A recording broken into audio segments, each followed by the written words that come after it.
Good morning. My name is Benjamin Gadan. I'm the director of the Latin America program at the Wilson Center. I'm thrilled to welcome you to today's dialogue, Climate Resilience and Democratic Governance in Central America's Northern Triangle. Earth Day was just a few days ago. As always, it was an important opportunity to address human impacts on this planet. But for Latin America and the Caribbean, there was little need for a reminder of the scale and urgency of the climate and conservation crises. This is perhaps especially true in the countries of Honduras, El Salvador, and Guatemala, where the changing climate has had devastating impacts on the region's inhabitants and natural spaces. Central America is enduring ever more destructive weather events, including hurricanes, wildfires, and prolonged drought, followed by intense rainfall and flooding. These disasters cause severe consequences for agriculture and water resources, including in the so-called dry corridor, where millions of subsistence farmers can no longer subsist on their meager harvests. The capacity of the region's governments to address these challenges, at least on the national level, is limited by a range of pre-existing conditions, from poverty and violent crime to public corruption, inadequate infrastructure, and limited state presence in many especially vulnerable rural areas. Not surprisingly, the added struggles from climate change are contributing to migration to the United States. Nevertheless, it turns out that local communities in this region, including indigenous and Afro-descendant communities, are showing remarkable resilience, sometimes, perhaps often, with little outside support. A new report by the Wilson Center's Latin America program, edited by our distinguished fellow and former director, Cynthia Arnson, finds that rural communities have developed effective local adaptation strategies that reflect deep knowledge of the land and complement the approaches of local, regional, and national authorities, of civil society partners, and of international donors and the United States. This community-based climate action, though easily and often overlooked, offers a measure of optimism for El Salvador, Honduras, and Guatemala, even as global efforts to reduce carbon emissions fall hopelessly short of targets. To learn from these communities, we are joined today by the report's editor as well as its authors, Monica Salazar-Vides, Larissa Brilloso, and Arne Christensen. First, however, I'm thrilled to introduce Eric Jacobstein, the Deputy Assistant Secretary of State for Central America at the U.S. Department of State, who will discuss the role of the U.S. government in building resilience to climate impacts in the Northern Triangle of Central America. I'd like to thank our terrific partners, including the Wilson Center's Environmental Change and Security Program and its director, Lauren Risi. My Latin America program team, including Anders Beal and Oscar Cruz, who designed this important publication, and especially the Open Society Foundation's, OSF, for its generous support for this ambitious undertaking. I encourage all of you to read the report, which we have already shared on our website and will draw your attention to throughout the coming days and weeks. And I'd like to thank you for being here today and for your interest in this region and the acute challenges of climate change. Eric, thanks so much for joining us today. Great. Thanks so much, Benjamin, and good morning, everyone. And really want to extend my gratitude to the Wilson Center for hosting this important discussion today, and really look forward to learning from all the experts here. Thank you especially to you, Cindy, for your leadership on this topic and so much more. In my role at the State Department, as Benjamin noted, I cover both Central America and regional migration. So these issues are deeply important to me and to the work that we do here day in and day out. From my vantage point, climate most certainly plays a role in everything we do, especially in Central America, where roughly 40% of the workforce is in the agriculture sector, and where just between 2019 and 2020, up to 80% of crops in parts of northern Central America, in Guatemala, El Salvador, and Honduras, were lost to climate disasters. And as many of you know, the UN estimates that based on current trends, by 2050, farm yields will fall by a quarter, worsening food insecurity and forcing millions to migrate. So let me now back up a bit and start by discussing the cornerstone of the Biden-Harris administration's Central America policy, which is the U.S. strategy for addressing the root causes of migration, which is known as the RCS here, which was released by the administration in 2021. So the root cause strategy is focused on 5 pillars. Those are addressing economic insecurity, strengthening democratic governance, promoting respect for human rights, countering and preventing violence, and combating gender-based violence. And climate factors into many of these issues, and it's a component of our solutions across all of these pillars. Climate change certainly contributes to and deepens food insecurity and economic insecurity, which in turn leads to an increase of crime and violence, all of which result in increased desires to migrate. So let's first touch on the economic impacts and solutions. A key component of the root cause strategy is the Vice President's Central America Forward initiative. Vice President Harris launched this initiative back in 2021, and to date, it's mobilized over $5.2 billion in new private sector investment commitments to Northern Central America. Now, this includes over $253 million in agricultural capacity building and climate adaptation investments for new products, services, and production capacity across the ag sector to really increase the region's agricultural capacity, production, and exports to provide food security to families in Central America.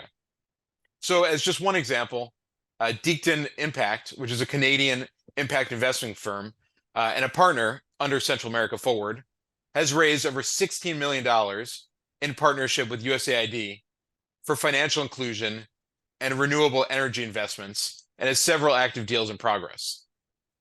Through tailored advisory services, which are focused on investment readiness, development impact, and community engagement, their projects are driving climate action, creating jobs, and fostering growth in the formal economy in El Salvador. So Central America Forward companies under the Vice President's initiative, like Acceso, Cargill, Nespresso, they're also doing significant work to support climate-resilient agriculture in the region. Now, Central America's Forward's toolbox also includes something which is an interagency investment facilitation team, which I lead. And the idea is to support clean energy and infrastructure development, facilitate private sector operations, and promote sustainable economic development in the region. We're thrilled also that at the March 18th high-level economic dialogue with Guatemala, the first of its kind, the United States announced an expansion of VAX, which is the Vision for Adapted Crops and Soils, to the Western Hemisphere, starting with Guatemala through a new partnership with the IICA, which is the Inter-American Institute for Cooperation in Agriculture. And this builds on the administration's existing efforts in the region through the Feed the Future initiative. So the US and IICA, we anticipate collaborating with Guatemalan stakeholders to develop a VAX strategy that really builds more resilient agriculture systems through a focus on diverse, climate-adapted crops and healthy, fertile soils. So this VAX strategy will basically propose areas to mobilize resources from across the public and private sectors to make future investments that advance VAX goals in Guatemala. And VAX will also bolster our efforts to combat food insecurity and malnutrition in Guatemala through a medium to long-term resilience building lens that will support efforts to help build resilient livelihoods and address one of the most important contributing factors to irregular migration. So, you know, as Benjamin mentioned at the top, of course, community-based adaptation is critical. And we need to recognize that climate change has an outsized toll on women and indigenous and other marginalized communities, Afro-descendants in the region. As with the COVID-19 pandemic, climate change and conflict disproportionately affect women, girls, and other marginalized populations, including indigenous communities, Afro-descendant communities, which fuels increased inequality. The interconnected phenomena of climate change, poverty, violence, and chronic malnutrition and hunger in Central America, coupled with low investments in jobs for youth, these factors impact young women the hardest. Furthermore, women and girls are disproportionately impacted by gender-based violence and conflict connected to the scarcity of natural resources, loss of livelihoods, food insecurity, and poverty. And this is why we felt it was so critical in developing the root causes strategy to have a standalone pillar focused on gender-based violence. Climate crises are known to worsen existing drivers of child, early, and forced marriage, and drivers such as economic insecurity, educational disruption, and displacement of communities. Evidence increasingly demonstrates, and I know this audience knows this well, that empowering women and meaningfully including their needs and perspectives in decision-making leads to more equitable and sustainable policies, including those to combat the climate crisis. So if you look in Central America, up to 68.7% of urban women are responsible for gathering water, yet only 27% of people involved in water governance are women. In August of last year, the Biden-Harris administration launched the first ever US strategy to respond to the effects of climate change on women, which really formalizes the US government's two-pronged approach to policy, diplomacy, outreach, and programming related to this nexus of gender equality and the climate crisis. Women and girls play pivotal roles that, when coupled with the right tools and knowledge, make them well-positioned to spearhead community-wide climate adaptation and mitigation efforts. Women's engagement in sustainable farming practices bolsters environmental conservation and climate resilience. Empowerment of women in ag really manifests itself in tangible community benefits. Active involvement in ag collectives, it enhances decision-making power and control over food production, and strengthens individual and collective food security. I think the bottom line for us is acknowledging and elevating women's roles in agriculture is not only key to their individual empowerment, but it's also critical for the advancement of their communities and in these efforts to curb climate change. So in the same vein, Indigenous peoples, Afro-descendants are stewards of the land. Indigenous women in particular, Afro-descendant women, frequently play a role in preserving and applying traditional ecological knowledge and practices. So considering these experiences on issues, they're critical, such as deforestation, biodiversity loss, and related challenge, we see how climate change really impacts daily lives and affects livelihoods and culture. Just in closing, I'd say it's clear, certainly to this audience, that climate drives and compounds the root cause of migration, which means that our efforts really need to take a whole of government, but also a whole of community approach. And Central Americans need local solutions with support from effective regional and national authorities that are responsive to the needs of their citizens. So under the root cause strategy, we really aim to help Central Americans and Central American governments deliver for their citizens. Citizens' lack of hope about governments meeting needs is a driver of regular migration. So addressing the climate challenge head-on builds faith in effective, responsive government institutions, as well as climate resilience. So again, thank you for the opportunity here. Really look forward to hearing the perspectives of the presenters and hope to collaborate closely moving forward. These discussions really will help us shape policies, build new constituencies, and ultimately, hopefully influence the trajectory of people's lives as they cope with the impacts of climate change. So thank you again, and turn it back to you, Benjamin. Excellent. Terrific context for our conversation today, Eric. We really appreciate your participation today, and especially the work you're doing in recognizing climate as an important driver of economic insecurity, food insecurity, migration, and the many impacts it's having on people's lives. And I really appreciate your recognition of the importance of this work and this report on finding new innovative partnerships and a new recognition of the value of local communities, women, Indigenous communities, and others in finding solutions to this enormous challenge. I'm going to immediately now turn over to our moderator, Cindy Aronson, the editor of this publication, who authored an excellent summary and introduction, and who worked so hard to make sure that the insights that our terrific authors have gathered from the field will make their way to people like you, Eric, and other decision makers in Washington. So Cindy, thank you for your tremendous contributions here. I turn over the conversation to you. Benjamin, thank you so much for this. Eric, thank you for your comments, but also very especially thank you for your leadership on Central America over the course of many years and many different capacities in the executive branch. And we're really fortunate to have you with us today. I understand that you have to leave before the end of the event. So if there are questions for Eric from the audience, please put those questions in the chat, and we may try to insert them in between the various presentations by the authors of this report. Benjamin, you introduced our various experts, Larissa Brioso of the Central American University in El Salvador, Mónica Salazar from the University del Valle in Guatemala, and Arne Christensen, an independent consultant in Honduras who has consulted for numerous international agencies and development agencies in Europe and in the United States. I also want to call people's attention to the fact that we have translation, simultaneous translation from English to Spanish and Spanish to English.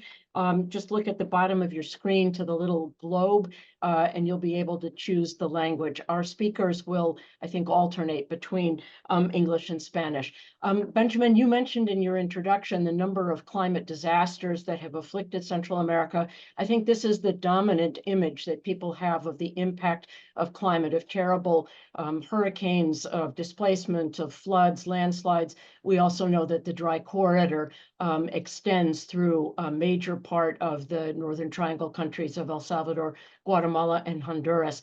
And so that narrative of the vulnerability of the subregion has been told across many international organizations, US organizations, and non-governmental think tanks in the United States and Central America. And so I think what we've attempted with our study is to show where the points of light are, where there are examples of local community-led efforts to create resilience to climate change, sometimes in partnership with local governments and occasionally in partnership with national governments, but mostly on their own. And there are examples of success in communities coming together for collective action on climate issues, particularly related to water and to forests. And I think those are two issues that will come out.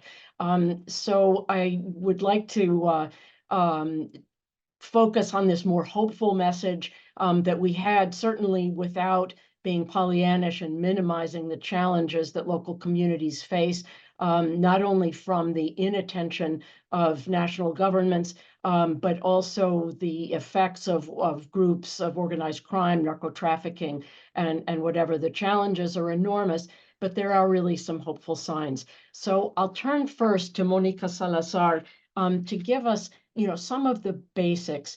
Eric Jacobstein mentioned in his introduction the percentage of people in Central America's Northern Triangle who are engaged in agriculture, the majority of them subsistence farmers. So can you give us a little bit of the sense of the dimensions of this issue in numbers and percentages? Mónica.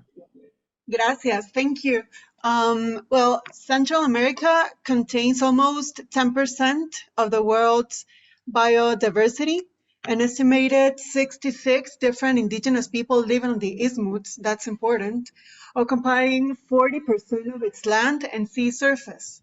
Central America consists of two regional corridors, the Mesoamerican Biological Corridor in the Caribbean side and the Central America Dry Corridor, which stretches across Guatemala, Honduras, El Salvador, and Nicaragua along the Pacific coast. And although Central America emits barely 0.15% of global greenhouse gas emissions, is one of the regions in the world most sensitive to climate change due to its geographical location, climate characteristics, and social inequality. In 2022, the overall poverty rate stood at 70.9% in Honduras, 65.8% in Guatemala, and 42.8% in El Salvador. Furthermore, the Northern Triangle countries of Central America, meaning Guatemala, El Salvador, and Honduras, have international migration rates that are among the highest in the world and has made headlines as one of the most violent regions in the world outside a war zone. A biophysical characteristic that contributes to the pronounced social fragility of the Northern Triangle countries is the Central America Dry Corridor. The Central America Dry Corridor represents 30% of the entire Central America Isthmus, but 80% of its area lies within 3 countries of the Northern Triangle. Nearly 22 million people live in the corridor, often in densely populated areas, including the capital cities of San Salvador, Tegucigalpa, and Guatemala City. 62% of the Central America Dry Corridor population live in urban areas, and 38% in rural areas, more than half of whom are engaged in agriculture and the small-scale farming of basic food grains. In Guatemala and Honduras, much of the population living in rural areas depends on subsistence agriculture. Such farmers are especially sensitive to changes in the climate. There are around 2.3 million small farmers in Central America, many of whom farm on steep slopes with thin soils and who suffer from seasonal food insecurity. Almost 1 million campesinos grow corn and beans for family and local consumption, while others grow coffee. Both staple grains and coffee are vulnerable to rising temperatures and changing rainfall patterns. For example, Honduras' agriculture sector is really large, providing about 31% of all employment, while in El Salvador, over the past decade, the number of farmers who had to rent land in order to farm had increased. And in Guatemala, less than 20% of all the population owns 90% of the land in the country. And most indigenous communities that depend on agriculture lack formal land property. At the same time, Central America is a region in the world with the second fastest urbanization process, and its urban population is expected to double by 2050. In 2000,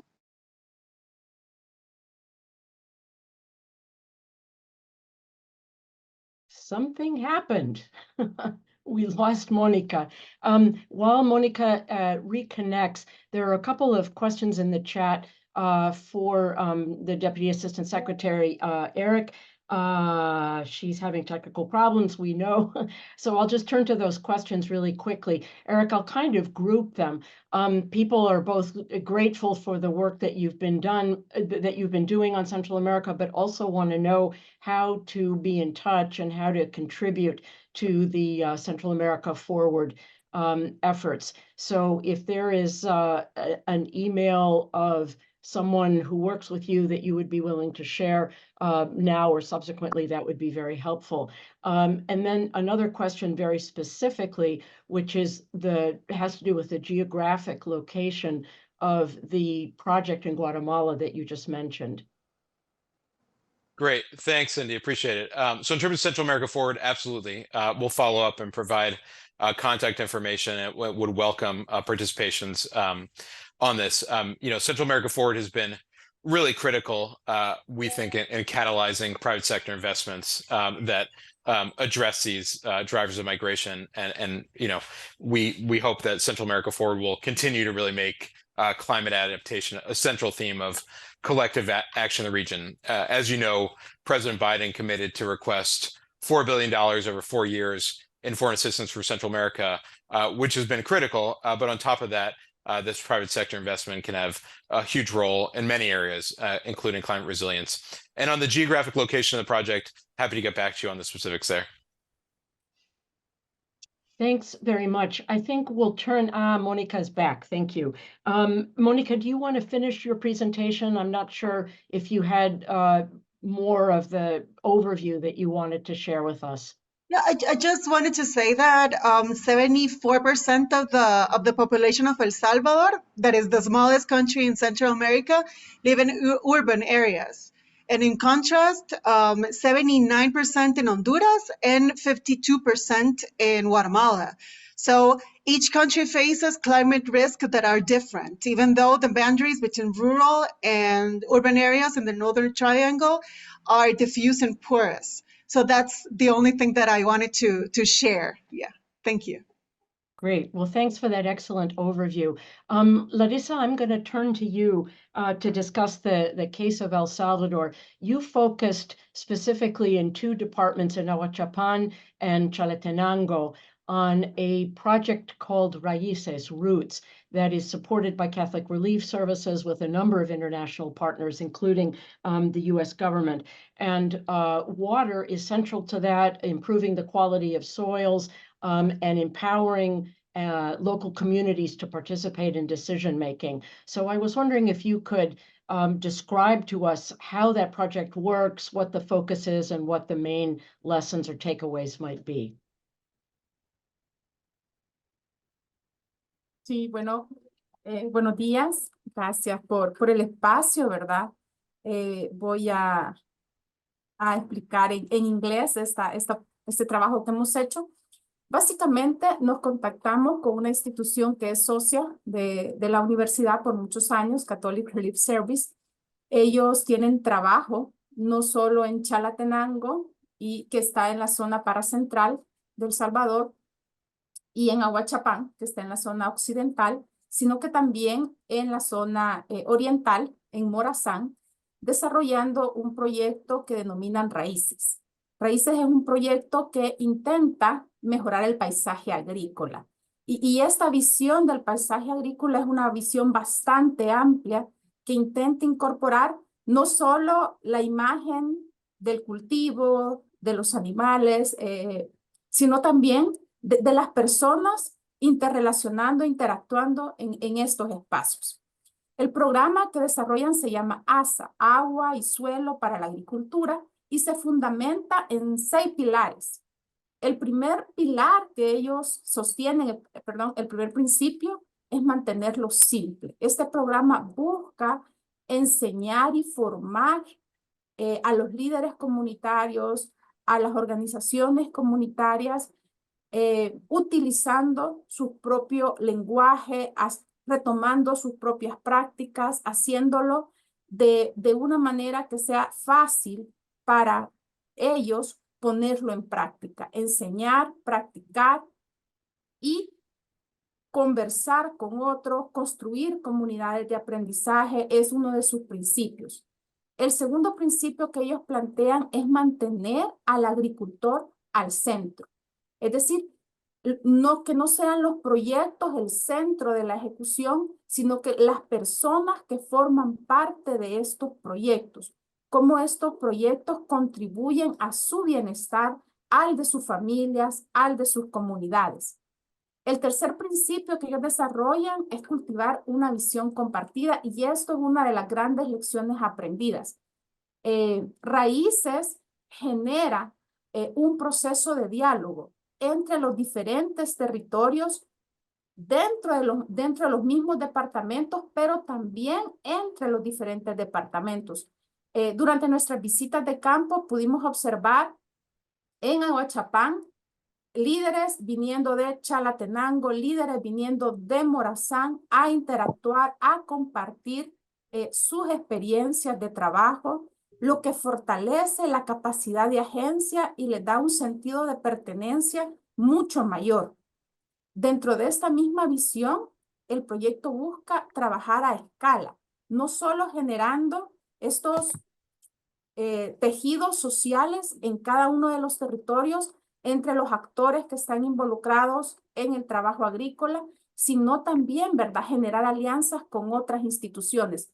Y esto fue otro elemento muy importante porque al hablar de gobernanza climática, al hablar de resiliencia climática, de sus lecciones aprendidas, durante el diálogo ellos iban incorporando no solo sus aprendizajes a través de raíces, sino los aprendizajes que distintos actores les ofrecen. Y esta es parte de la metodología. No podemos centrarnos en los proyectos y posicionar a las instituciones. Tenemos que posicionar los problemas que tiene la población y cómo las diferentes instituciones se convierten en herramientas para dar respuesta a esos problemas. y me voy a quedar aquí hasta con el cuarto principio, ¿verdad? Dentro de las lecciones aprendidas, ¿verdad? A través de estas iniciativas, un elemento clave para los líderes ha sido el desarrollo de una identidad territorial, el recuperar el orgullo de ser parte de ese espacio, de esa cultura, el recuperar el orgullo de ser campesinos, de ser agricultores. Efectivamente, si bien es cierto, mucha de la agricultura que desarrollan es de subsistencia, es un legado que ellos dejan a sus hijos, que dejan a sus familias. Otro elemento que se destaca como importante es esta nueva visión en cuanto a la asesoría técnica. Si bien necesitan la presencia de un experto que les acompañe, que les forme, la visión de cómo lo hace y de cómo el conocimiento se pone en práctica. Ellos manejan el lema aprendo, practico y comparto con otros. Y luego también construyo nuevo conocimiento, construyo una comunidad de aprendizaje. Eso ha sido fundamental. El diálogo también que se ha potenciado con los gobiernos locales. Si bien es cierto, esto también se vuelve una debilidad, porque señalan que los gobiernos locales, las municipalidades, no tienen una agenda vinculada con los temas de cambio climático, con los temas de desarrollo de medios de vida, sino que van sumándose a las iniciativas que otras organizaciones llevan. Sin embargo, ven en este diálogo transformador una posibilidad de fortalecer su respuesta como territorio, como comunidad, al impacto que genera el cambio climático en sus vidas. Marisa, thank you so much for that. I'm torn between going next to Honduras or to Guatemala. I think I'll go to Guatemala because I think the case of Honduras and Arne's findings are so much more challenging. So let's see, did we lose Monica again? I'm here, but my camera is not on, I think. Okay, well, how about, let's go to Arne then, and while you try to fix some of the technical things, and I appreciate your persistence because I know that electricity comes and goes at various times in Central America. Arne, you did, there you are. Okay, let's go for it. All right, next up, the Guatemalan highlands. Monica, you did an extraordinary amount of original research and field work in two communities in the Western Highlands in Guatemala, one that was majority indigenous and one that was not. And you were underscoring especially the importance or the role of indigenous groups in forest protection and the way that conservation of forests influences the entire water cycle that is important, not just for the local communities, but for the entire country. So I was wondering if you could elaborate on what you found about the role of indigenous groups in forest protection, the ways that they have come together, but also the challenges that they have faced. Thanks. Thank you, Cindy. Well, the Western Highlands are in the northwestern part of the country, where the two cases I studied are located. This region is inhabited mainly by Mam, Quiche, and Cachiquel indigenous populations who maintain a vibrant local economy that combines subsistence, agriculture, and trade. The proximity of the territory to Mexico has stimulated commerce and human mobility. Has been a long-standing aspect of people's livelihoods. But in recent years, this territory have earned a reputation of being a migrant spelling territory because of the malnutrition, the extreme poverty, and the climate vulnerability. The advance of agriculture frontier in the Western Highlands is rooted in demographic growth, the minifundio practices of its rural population, and the expansion of its urbanization.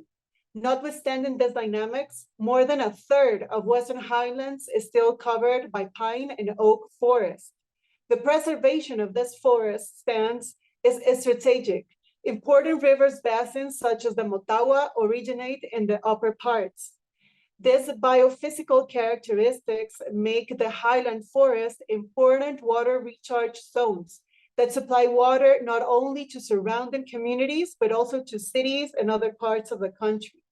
The preservation of the Western Highlands forest cannot be explained without taking into account the ancestral governance structures of indigenous communities, which have provided one of the main mechanisms for the protection of these areas and constitute a central pillar of climate resilience. For the indigenous people who inhabit the Highland Plateau, the forests represent natural spaces that provide families with firewood, timber, water, and mulch for their crops. The forests are also social spaces that strengthen their sense of community, serving not only as biophysical areas, but also as references, points of territory and identity. In this sense, collective forest care involves social and community network of families organized in kinship, alliances that govern, protect, and restore ancestral lands that for centuries have been exploited for economic gain. Community work, known as kashkol in Quiché, consists of tasks that each individual must perform in order to enjoy share social, economic, and political benefits. This may involve duties such as serving as a forest ranger, harvesting rainwater, cutting brush, or working at the community tree nurseries. Decision-making takes place in assemblies that are chaired by a member of each family unit. The ancestral system of governance has persisted despite colonization, the establishment of the nation state, and the internal armed conflict. The system does not function in the same way as modern governance. That's important, and representative democracy. One of the cores of ancestral governance is communal land possession, which escapes the individualistic logic of private property. The social organization of communities is closely rooted to the notion of the commons, according to which natural goods serve as collective assets. So there is an urgent need to foster exchange between, on one hand, ancestral knowledge of communities, and the other hand, the logic of the states, environmentalists, the international agencies. This dialogue, however, must be based on an environmental justice approach. Thanks. Thanks, thanks so much, Monica. Arne will turn now to the much more challenging case of Honduras. You did your field work, and again, I want to commend all three of our presenters and authors for the originality of their research. They weren't just pulling from what they already knew, but they were getting out into the field to do additional new interviews and look for new aspects of this phenomenon. You did your field work in the departments of Olancho and Lempira. Both of those are in the dry corridor. Both suffer, if you will, from the absence of the state, or from a very limited state presence, which is certainly in the case of Olancho is one of the explanations for the activities and the expansion of organized crime and narco trafficking, and the use of Honduras as a transshipment point for cocaine coming into the United States. But you also found really inspiring examples of social cohesion of communities with really scarce resources coming together to do some pretty remarkable things. And I was wondering if you could elaborate on that duality in the provinces that you looked at. I will. Thank you so much, Cindy. And I was looking at my screen, seeing 150 people. And I think this is really also a time to celebrate that so many people pay attention to this topic. It's so important.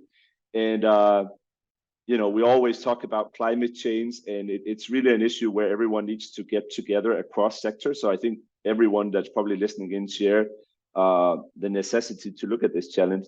And as you say, the two communities I visited, Lempira, close to the border to El Salvador, and Olancho, close to the Musquitia region, the rainforest, the largest department in Honduras known for cattle ranching, agriculture, etc. But first, what these two areas share is that high dependency on agriculture. Everyone is involved in agriculture directly or indirectly, and also a high dependency on remittances, right? So I remember I was in a meeting and with 40 or so, mostly farmers in one community, and I said, raise your hand, how many who has a relative in the US? And between 1/3 and half raised their hands. There was one mayor in one community in Lempira. He says, I have 7,500 inhabitants in my municipality. 2,500 now lives abroad. And there was one time where a Western Union crashed in that area and this small society didn't function. So for those days. But the good thing with the remittances is that a lot of it is reinvested. Like people that live abroad still feel a connection to the area and want to reinvest. But anyways, if we look at Lempira, definitely that's where you sense the urgency of water, right? The unreliable water patterns. It still rains. It rained when I was there. It still rains, but it's just uneven. And so say you're a small farmer. Let's take the perspective from the small farmer. You have a little bit of money to invest. You have a little bit of land. The first rain comes. Should you take action and sow and then risk losing your investment? Or should you wait and see if more rain comes? So what the older farmers would say that may not have the NGO climate change rhetoric, right? But they would say it's just more unpredictable now. Like we don't know what to do. And I want to throw in there, I grew up as a farmer's son. My grandparents are farmers in Denmark, though. My dad is a farmer.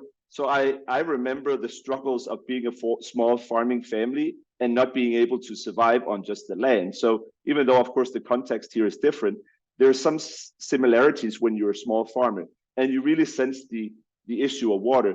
But you also said on the positive thing, what Cindy, you pointed out, that everyone just wants their best for their community. They want a good school for their kids. They want the community to function. You sense a much higher trust and like bond. So where normally you would read in the big statistics that Honduras is very low on trust, no one trusts one another. In those small communities, people kind of see the challenges as something that pushes them to come together and find solution.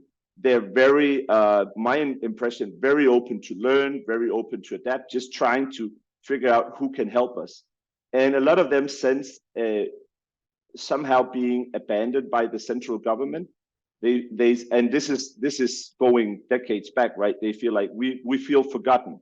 We live at the outskirts or far from the capital, and we feel forgotten. They recognize that there's been programs, but they feel forgotten.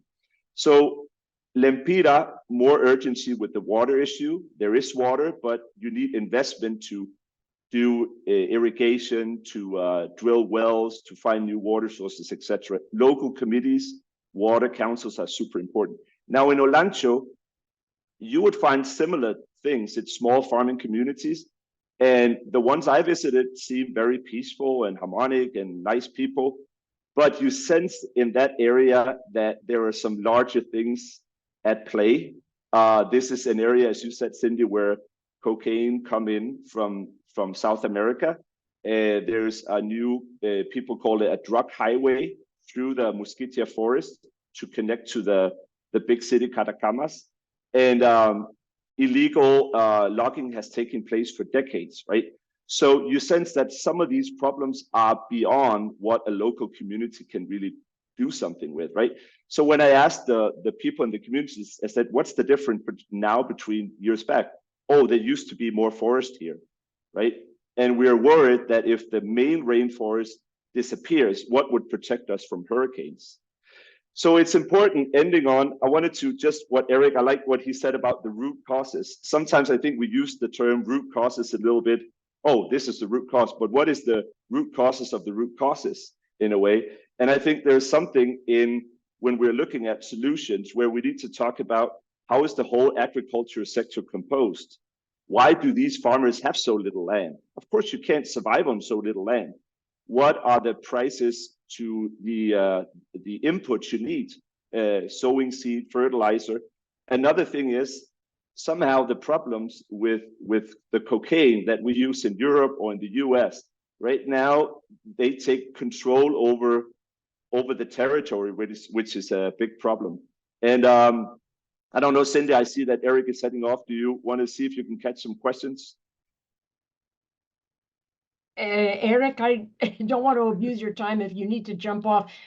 There is one question that's very pertinent, I think, to the work that you're doing in the U.S. government. It comes from Javier Castro in the chat, and it's really, what are the best ways that the U.S. government can address the issues of climate change in the Northern Triangle? And I think our speakers have a lot of answers for you. So if you have another 3 minutes, maybe we can ask for a 1-minute comment from Larissa, Monica, and Arne. And I would just mention that I think one of Monica's chapters talks about the amount of international financing that goes to climate adaptation in Latin America, a lot of it to large infrastructure projects, and very little to local farmers. So I wanted to, or to local communities. So perhaps before Eric has to jump off, if Monica, Larissa, and Arne can give one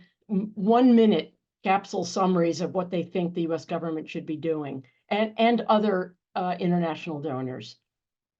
Let's start with Monica. Go ahead. Gracias. Bueno, I'm going to answer this question in Spanish because I'm more fluent. Bueno, creo que de las cosas más importantes que vimos en el primer capítulo del overview que está en la publicación es que precisamente la mayoría del financiamiento internacional en primer lugar, se estaba invirtiendo en mitigación del cambio climático en Centroamérica, cuando Centroamérica realmente es una región que emite muy pocos gases, digamos, al medio ambiente, ¿no? O sea, produce muy poco para el cambio climático. Y se está invirtiendo muy poco en adaptación y resiliencia, que es precisamente donde las comunidades tienen mucho más voz. Sin embargo, también el financiamiento en resiliencia y en adaptación a nivel latinoamericano se concentra más, por ejemplo, en Brasil, en grandes países del sur, mucho menos en Centroamérica, a pesar que Centroamérica sí tiene una gran vulnerabilidad por el cambio climático, ¿verdad? Por todas sus características. Y además que estas inversiones que se están dando en mitigación, en adaptación y resiliencia, justo como decía Cindy, a veces se fortalece más, por ejemplo, los bonos de carbono que van para las empresas y menos en comunidades como, por ejemplo, Santa María de Chiquimula o en la Reserva de la Biosfera Maya, que hay varias comunidades organizadas y que sí se ha demostrado que ellas son muy efectivas para preservar los bosques, que ya sabemos todos que eso es clave para la mitigación, adaptación y resiliencia del cambio climático. Great. Larissa, thank you. Sí. Yo valoraría, ¿verdad? A partir de lo conversado con los diferentes actores, que un elemento clave es poder construir un lenguaje común sobre todos estos conceptos de resiliencia climática, de gobernanza climática, de paisaje agrícola, porque las personas sí logran identificar cómo el clima está impactando en sus vidas y cómo está transformando la forma en que se relacionan, no solo con el espacio territorial, sino también con el espacio social, ¿verdad? Efectivamente, la migración es detonada por esta incertidumbre que genera el efecto del cambio climático en el desarrollo de su medio de vida. Entonces, generar un lenguaje común, y en este momento se vuelve sobre todo fundamental porque el país está experimentando una reestructuración.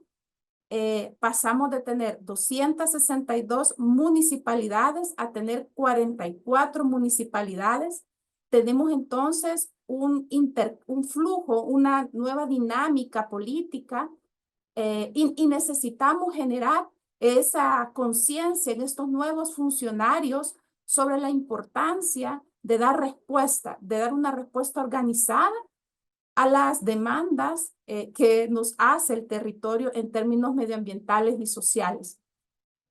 Y un segundo elemento que considero que es importante es invertir en tecnología. Uno de los elementos que ellos nos señalaban era la incertidumbre sobre cómo se desarrolla el periodo agrícola, sobre cuándo va a empezar a llover, ¿verdad? Pero también sobre las características del suelo, sobre qué elementos necesita para tener una mejor cosecha y encuentran, ¿verdad?, apoyo técnico, pero valoran que es necesario tener más tecnificación, tener más formación y que haya prácticas que estén basadas en la evidencia. Eso es otro elemento que ellos señalan importante y que es algo que reconocen del aporte que Raíces les ha dado, que ellos logran poner en práctica, experimentar y generar datos sobre cómo su suelo va cambiando y su productividad va mejorando. Gracias. Thanks so much. And Arne, really quickly, because I know Eric has to run off to another meeting. Go ahead. Well, yeah, okay. So I would say, what can the U.S. government do, or other foreign actors? I would say there's a great impunity on environmental crimes. You can burn down forests, you can cut down trees, and very rarely something happens. People are afraid of denouncing it. So you can't think of really changing these things without also focusing on the justice perspective. I think that's one thing. Another thing for Honduras is there's great polarization, both within political environment parties, but also within civil society, right? And I think as international community, we should really much think that sometimes, and I say that as also a European who lived here for a long time, sometimes we have our favorites or the people we most easily associate with, and we can actually contribute unwillingly to this polarization. So when we design our programs, how can we build in mediation, involvement, inclusion of all different parties from different political spheres? Also, I think you have to think about the whole composition of the agriculture sector. It's ironic that Honduras has so much fertile land. It's really a rich agricultural country, but it's grown dependent on importing basic grains from the US while exporting cigars, palm oil, coffee. That bears some irony, right? That there should be enough for both. It should be possible. So I think those are some of the things I would highlight. Great.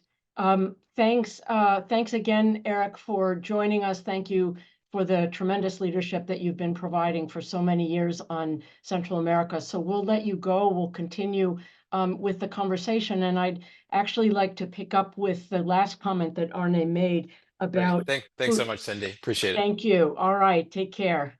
Thanks again. I'd like to pick up with Arne's last comment having to do with agricultural production and the difference between producing for local consumption versus export. Obviously, both are important. You know, investments in coffee and whatever create jobs, create export earnings, you know, create sustainable livelihoods if they're done properly. What would be the best ways, in your view, to enhance food security in these three countries? Eric Jacobstein pointed out in his opening remarks the sort of arrows that go from food insecurity to violence, to more migration or whatever. What, in your view, would be the best way or ways to address growing food insecurity and vulnerability to these changes in climate that wipe out crops? Let's start with Monica. Gracias, Cindy, thank you. Me gustaría hablar del segundo caso que tratamos en Guatemala, que es el del Valle de Palajunoj. Justo como decía Cindy, a diferencia del primer caso, que es Santa María Chiquimula, y que es un caso donde la mayoría de la población es rural y que a la vez la municipalidad de Santa María de Chiquimula ha legitimado y respetado la tenencia comunal de la tierra y por ende las formas de subsistencia de estas comunidades, que la gran mayoría dependen de la tierra, dependen de hecho hasta de los hongos, ¿verdad? Que crecen en los bosques, no solo de los cultivos, ¿verdad? O sea, sino que de diferentes cosas, recursos, bienes comunes que los bosques les dan y que eso permite una subsistencia, permite de hecho también una dinamización de su economía, ¿verdad? O sea, las mujeres, por ejemplo, recogen de Santa María de Chiquimula en Totonicapán, recogen hongos de los bosques y los van a vender a los mercados. De ahí también recogen un material que se llama POM, que es de los árboles con los cuales hacen productos ceremoniales, pero hay toda una interrelación, digamos, con el bosque que permite precisamente esta subsistencia digna, voy a decir, ¿verdad? Aunque es algo muy diferente, digamos, su forma de vida a la forma de vida urbana, digámoslo así. Y una cosa interesante es que en esa comunidad, a pesar que la tasa de pobreza es bastante alta, si nosotros lo comparamos con cómo nosotros medimos la pobreza, ahí, por ejemplo, la migración es bien baja. La migración, de hecho, está iniciando, ¿verdad? E inició durante la época de COVID, ¿verdad? O sea, no necesariamente, no antes, a pesar de que ahí podemos decir, son pobres, pero ellos mismos dicen, somos pobres según sus estándares, porque nosotros tenemos tierra, nosotros vivimos de la tierra, y mientras que nosotros tengamos tierra, somos ricos, dicen, ¿no? O sea, entonces, es interesante porque en ese caso no hay tanta migración. En cambio, en el Valle de Palajunoj, que es el otro caso que estudié, donde hay más urbanización, históricamente hay mucha más migración, pero ahorita ya se está convirtiendo en un territorio expulsor. Ahí, por ejemplo, la municipalidad no reconoce la tenencia comunal de la tierra, la gente ya no tiene lugar donde poder cultivar, y encima de todos los bosques que están manejados por las municipalidades, eh, y son áreas protegidas, por alguna razón que realmente es irónica, como justamente decía Arne, ahí hay minería de construcción y además la ciudad de Shela ha puesto ahí su basurero municipal. Y los cultivos están muy cerca, de hecho, del basurero. Entonces, muchas de estas personas están sintiendo cada vez mayor presión sobre estos recursos naturales, sobre estos bienes comunes. No tienen poder político porque no son dueños de la tierra y entonces muchos de ellos están migrando. Entonces, el contraste entre estas dos realidades me parece que ilumina un poco precisamente esta dinámica que tú mencionabas. Thanks. Larissa, seguridad alimentaria, ¿cómo mejorarlo? Sí, hay una experiencia que no forma parte de este estudio, voy a pegarla acá en el chat. Esta es una experiencia que se desarrolla en el Departamento de la Libertad, en el municipio de Comasagua, y se llama la canasta campesina. Esta iniciativa surge durante el contexto de la pandemia porque el municipio se quedó sin recursos para satisfacer las necesidades básicas de verduras. Entonces surge una organización de mujeres que, preocupadas por esta situación, empiezan a buscar espacios de formación y montan viveros, ¿verdad? Huertos caseros, y con la asistencia técnica necesaria, ¿verdad? Se organizan, forman una cooperativa y empiezan de una manera solidaria a compartirse ciertos productos, entre ellas tomate, chile verde. A partir de esta experiencia, ¿verdad? De producción y de un mejor uso del suelo, del espacio, porque El Salvador es un país pequeño. Las posibilidades que cada familia tiene para sembrar este cultivo de subsistencia es limitado. Sin embargo, con una buena asesoría, ¿verdad? Y están en formación constante, han logrado incluso vender el producto hacia el exterior. Y entonces, por ejemplo, venden esta canasta campesina que uno puede ordenar 10 productos, 15 productos. Aquí a la universidad viene la canasta campesina, uno la solicita, ¿verdad?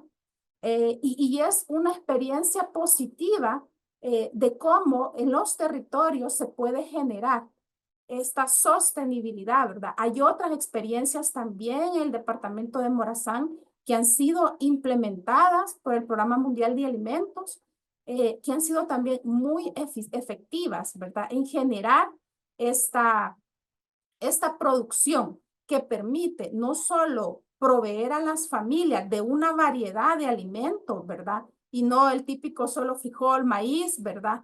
Sino aprender también a utilizar otras verduras y hortalizas y hierbas, ¿verdad?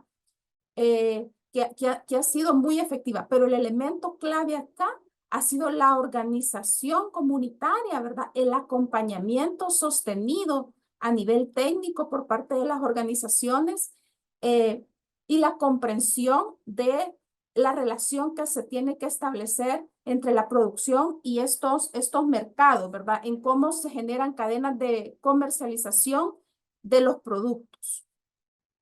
Gracias. Great.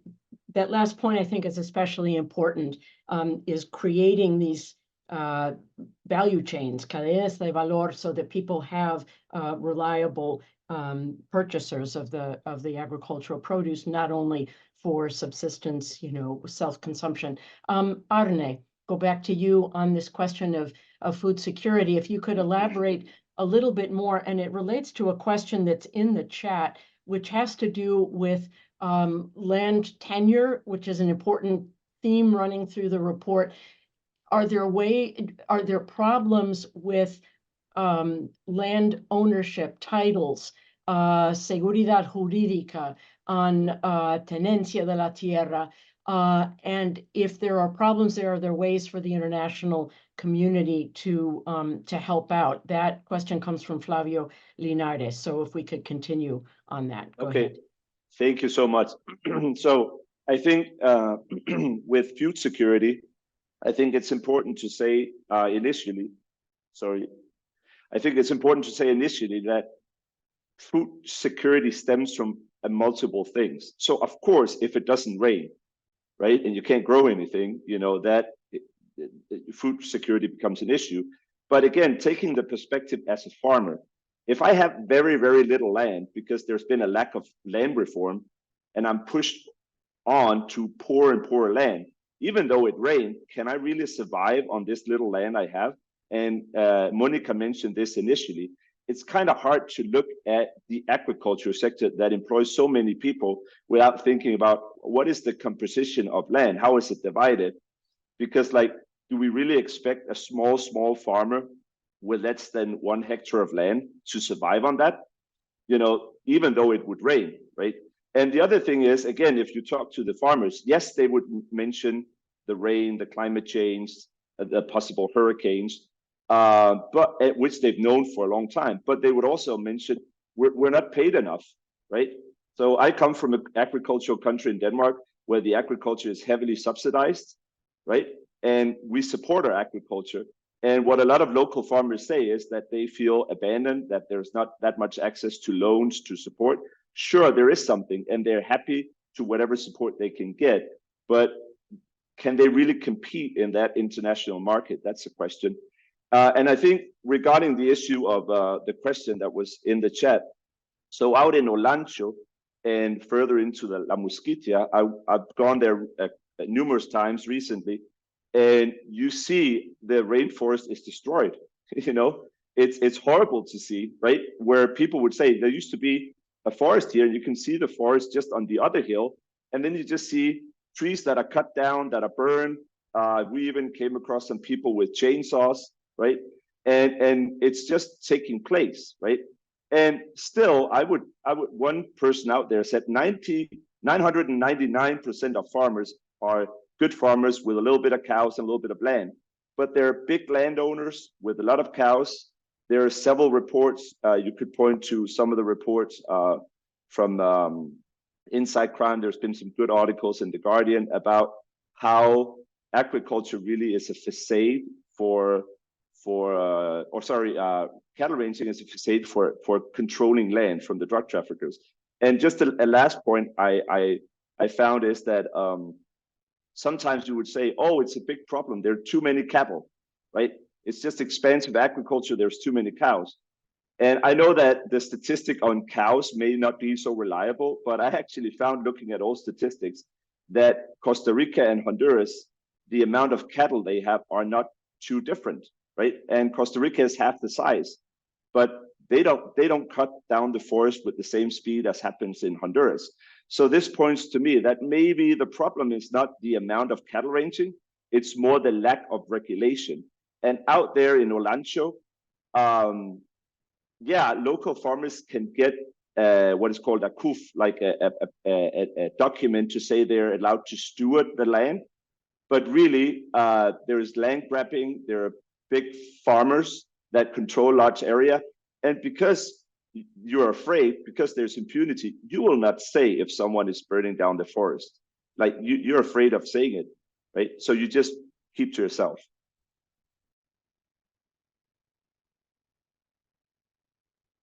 Thanks. We're almost out of time, but I want to pose one more question, drawing on the presentation that Eric Jacobstein made at the beginning. He talked a lot about gender as one of the 5 pillars of the root causes strategy in Central America. And women and girls obviously form part of the excluded groups that many of you have underscored in the report, indigenous groups, Afro-descendant groups. And I was wondering if you could either address the question of women's empowerment, or more generally talk about how the projects that you had identified were serving as forces of inclusion, which of course is an important aspect of democratic governance. So why don't we go in reverse order this time? We'll take Arne, Larissa, and we'll finish with Monica, who will have the last word. Thanks. Yeah, and I think this comes back to the fact again that, you know, the problems out in the real world are real problems. Yeah, we talk about climate. There is the machismo. There is the classical gender roles. Like at the meetings I were at, it was very similar, the amount of men and women. A lot of the agricultural small farmers, that's a family thing, right? Everyone is involved, husband, wife, children, everyone is involved. So I think, wow, how can you do it? Well, of course, we should pay attention to it when we design our programs to help the small scale farmers. Like consider that. There's some women cooperatives also that are just women. But of course, that you still come across the issue where a lot of the people who sit at the top of the water council, el patronato, the small councils, are still men. Now, how do we change that? We pay attention to it, and we're trying to change this or encourage women and children to take part. But that is a challenge. Larissa. Sí. En estos proyectos se observó una clara tensión, no solo de género, ¿verdad?, sino también intergeneracional. Por eso en los proyectos hay una apuesta importante, ¿verdad?, por trabajar con las juventudes y por desmitificar esta idea de que al joven no le interesa, ¿verdad? El joven se ve sometido a múltiples presiones en estos países, ¿verdad? Se puede señalar que efectivamente la violencia pandilleril en El Salvador ha disminuido, ¿verdad? Sin embargo, las otras formas de violencia prevalecen, la desconfianza, el miedo, limita la posibilidad que las juventudes se involucren. Incluso el mismo tema de la movilización, ¿verdad?, se ven fuertemente restringidos, aunque en este momento se señale que esas fronteras imaginarias que el crimen organizado, que las pandillas promovieron por años, se han disipado, ¿verdad? La realidad es que todavía se continúa relacionándose con el espacio y con los territorios, con esos temores y con esas desconfianzas. Pasará un tiempo para que logremos, digamos, superar esa situación. Pero sí, en los proyectos hay un claro interés por apostarle a las juventudes, por apostarle al diálogo intergeneracional, por apostarle al reconocimiento de la igualdad de género, ¿verdad? En estos proyectos en particulares, la presencia de mujeres es muy fuerte. Y no solo participando como decorativa, instrumental, ¿verdad? Sino en los procesos de toma de decisión y liderando. Sin embargo, también ahí podemos caer en una trampa, ¿verdad? Porque esto se convierte en la tercera jornada de la mujer. O sea, la mujer cuida la casa, la mujer desarrolla otra actividad para generar ingresos económicos y además la mujer toma su rol social, político, ¿verdad? Gerenciando, organizando a la comunidad, al grupo. Y todavía, ¿verdad? Observamos mucho en los grupos familiares, en el campo, esa apropiación de la fuerza de trabajo de la mujer. Entonces sí es importante, ¿verdad? Analizar cómo promovemos esta inclusión, pero que sea una inclusión que dé las mismas oportunidades a hombres y a mujeres. Hay un texto, un relato en el documento, ¿verdad? En el que uno de los participantes señala, o sea, todavía hoy, en este siglo, si una familia tiene que decidir entre enviar al niño a la escuela o a la niña, va a optar por el niño y la niña se va a quedar sin acceso a educación. Parece que son planteamientos del siglo pasado, ¿verdad? Pero siguen siendo realidades en nuestros países. Thank you. And I'm glad, Larissa, that you mentioned the question of incorporating youth into these discussions, the young people who are the most prone to migrate in many cases. And we don't typically think of young people as an excluded group, but in the context of what's going on in the agricultural sector, I think that you've made that important point in your chapter and just now in your remarks. Mónica, final word. Muchas gracias, Cindy. Sí, quisiera también recuperar lo que dijeron los compañeros y sobre todo en el caso del Valle de Palajunoj, que les comentaba cómo ahí esta comunidad tiene menos oportunidades, ¿verdad? Porque no reconocen la tenencia comunal de los bosques y la minería y todo lo que les conté. Sin embargo, ahí me parece que hay una luz re importante y es que precisamente jóvenes, mujeres, decidieron formar una ONG, ¿verdad? O sea, ya no es la estructura comunal de la gobernanza ancestral, que era más lo que sus padres hacían, pero que en esta comunidad pues se fisuró, ¿verdad? Pero ellas forman una ONG que precisamente promueve este diálogo intergeneracional con los abuelos, ¿verdad? De las comunidades para que los jóvenes también puedan conocer todo el conocimiento ancestral de las plantas medicinales, de los árboles, etcétera, ¿no?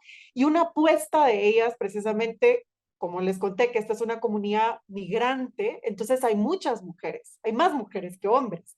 Entonces, una apuesta de ellas fue precisamente trabajar con madres de familia, que ahora son cabezas de familia, y ellas son las que cuidan los viveros, ellas son las que ahorita elaboran productos con plantas medicinales, están elaborando precisamente también, bueno, otros productos, ¿no? Con plantas medicinales y van a los mercados y están justamente fortaleciendo las cadenas de valor. Entonces ahí hay toda una apuesta, digamos, no solo por la juventud, sino que también por las mujeres. Y no quisiera dejar de mencionar que en Guatemala particularmente, y eso viene desde Bolivia y Guatemala, pero en Guatemala esto es muy fuerte, hay un movimiento que Lorena Cabnal es una de las grandes que promueve esto que se llama feminismo comunitario territorial, y ellas precisamente dicen, ¿no? O sea, las mujeres indígenas sobre todo son vitales para la conservación de la naturaleza porque son ellas las encargadas de acarrear el agua, son ellas las encargadas de los alimentos y ellas hablan de esto de cuerpo-territorio, ¿no? O sea, viendo justamente lo que dice Larissa, que no solo es importante fortalecer el rol de las mujeres, porque ellas son las que acarrean el agua, las que están viendo los alimentos, sino que dicen, sin los territorios, las mujeres tampoco son libres de poder ejercer precisamente su voz en la toma de decisiones, entonces realmente no hay libertad en el territorio. Entonces creo que también hay también estas voces desde las comunidades femeninas, ¿verdad? Que cada vez están emergiendo más y creo que vale la pena escucharlas también. Thanks. Well, we're out of time, and I just want to finish by thanking once again Arne, Larissa, and Monica for their extraordinary research and work summarized in the report. I also, my own two takeaways, both from this conversation and from the report itself. One is the importance of the rural sector and of small farmers and of fostering sustainable agricultural development, whether it is for export or for local consumption, as a fundamental aspect of Central America's future regarding climate, but also regarding questions of development and migration, whatever. And the second takeaway, I think, is the enormous vibrancy of civil society in these three Central American countries. The effects of climate change are being felt directly by people in the territories around the country. Es un hecho, it's already a reality. And if they are not getting help from the national government, they organize themselves. And that organization that is happening needs to be recognized and built upon as a fundamental pillar of the response to creating resilience to climate change in Central America. Thank you again to our audience, to our participants, to Benjamin and Anders and Oscar of the Latin American program, and appreciate your joining us. The report is on our website, and the video of this event will be on our website in a matter of days. Thank you again. Ciao. Gracias, bye.